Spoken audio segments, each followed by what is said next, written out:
All right, and we are back here on the Iona Athletics podcast. Joining us on the phone today is one of the assistant coaches from the Iona's men's basketball program, Coach Ricky Johns. Coach, welcome. How are you?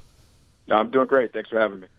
All right, let's dive right in because I know whenever I talk to people who are involved in basketball, whether it's coaches, players, you name it, they all talk about just how much they love the sport of basketball. So, what is that one thing about basketball that you just drew you to the sport the most?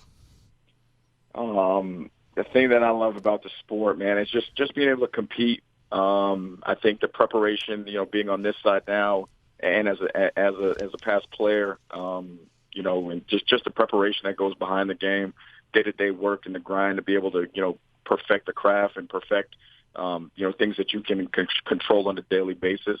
So that's what engages me the most in each day. Yeah, so now you're here at Iona. How does that day-to-day grind, all that sort of fit in with your love of the game, being here, being able to experience that? Yeah, being able to pass it on to our players. I think just the history of the guys that have had success here, that playing a part into it, and the guys that want to be here and move on to higher levels after playing at college, and being able to prepare them for that next level is one of the things that I think is really fascinating about the game and what we do here, and guys that have had success in our program to be able to move on. So. Yeah, I know you got a big basketball background, played in high school, played in college. I heard you even still play now and still play games pick and chair. I heard some stories about the staff basketball game the other day. Yeah, staff hoops at 8 a.m. Always fun, always prepared to come to that. Get after it with some of the staff that played high school ball and played some college ball, and even guys on our staff with grad assistants and things like that play pickup. Yeah, I've heard Taylor, the grad assistant you guys have. I heard he and you had some fun at that game. I scored almost every time I touched it. That more of a reflection on Taylor. It's okay. He's a GA. I'm his boss. He'll get the hang of it. Oh yeah, we'll get the hang of it for sure. But yeah, let's go back to coaching for a little bit because I mean, you've had some coaching experience at Monroe before you came here. So how did you end up at Iona after that? I thought it was a great opportunity. I interviewed with Coach Cluse and Coach Grasso, and at the time it was they had a vacant spot for an ops position, and I did well in the interview. My references were of Coach Grasso's and Coach Cluse's. They knew Tony Bergeron and Lance Tejada. Tony Bergeron actually had two guys that played here prior to me, being on staff. So Momo Jones and Mike Glover played for my high school coach, and I also played against Coach Cluse in high school. So there was some background there and some relationships, past occurrences and things like that. So it all worked out with my references and guys that's been here and understanding of the culture and being a New York guy that all played a part. So. Yeah, you mentioned you played against Coach Cluse in high school. So, do you have any memories of that game? Like, anything stick out for you about that game against him? Oh, yeah, absolutely. I mean, preparing for city championship, and you win your city championship. And in the past, you've kind of seen St. Mary's team play in tournaments, and they played on TV and stuff like that. So just knowing their program, and then, you're preparing for, the State Federation tournament, and then it's like, all right, well, they win their sectionals, and they're going to State Federation tournament. Knowing that team back then, they had Danny Green on there. They had a guy named Mamadou Ducate, well-oiled machine, I'll tell you that. Those guys played tough. They played hard.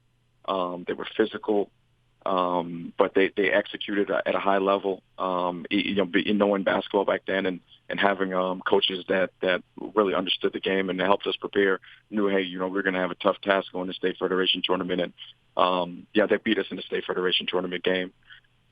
Yeah, it's crazy. It was a small world. You end up playing against him against Coach Cluse in high school, and then you end up working for him all those years later. It's funny how the world works. Yeah, absolutely. Basketball is a small circle. Yeah. So, what is it like working for Coach Cluse? Oh man, that's it's been a treat, man. I just being able to, being around good coaches. I would say for a lot of my lifetime here, picked up a lot of things from a bunch of different guys, and being able to be a sponge here for underneath him has been great for myself. And working for him is you've always got to be prepared. You've got to be able to anticipate the unexpected with him. always have answers, always have, hey, what if, and always have solutions for those what ifs. So constantly being prepared, being sharp, and those are the biggest keys, I think, working for Coach Kluse. Yeah, and that sort of preparation, attention to detail, does explain a lot about why this program has been so successful. They won 4 straight MACs, going for 5, and pretty much everybody's back from last year's team, minus Ricky McGill, obviously. And can you talk a little bit about how deep this team is? I feel like it's going to be a much deeper group that we've had in recent years. Mm-hmm. Yeah. I think you're going back in the history of the program. I think you're talking about depth. I think comparison to teams that we've had. With the Momo Jones, the Sean Armand, Mike Lovers.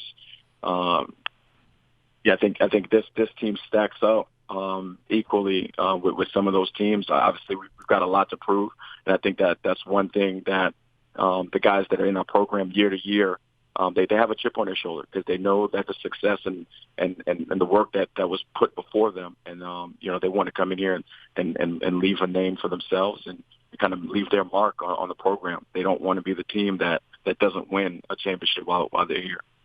Yeah, as we mentioned, I mean, a lot of these guys have come back. So as a coach, it's nice to have a comfort level to say, oh, I know exactly what I have in like EJ Crawford, Asante Giz, Tawana Agee, like knowing like I know what to expect from them and I can push them to be a little better.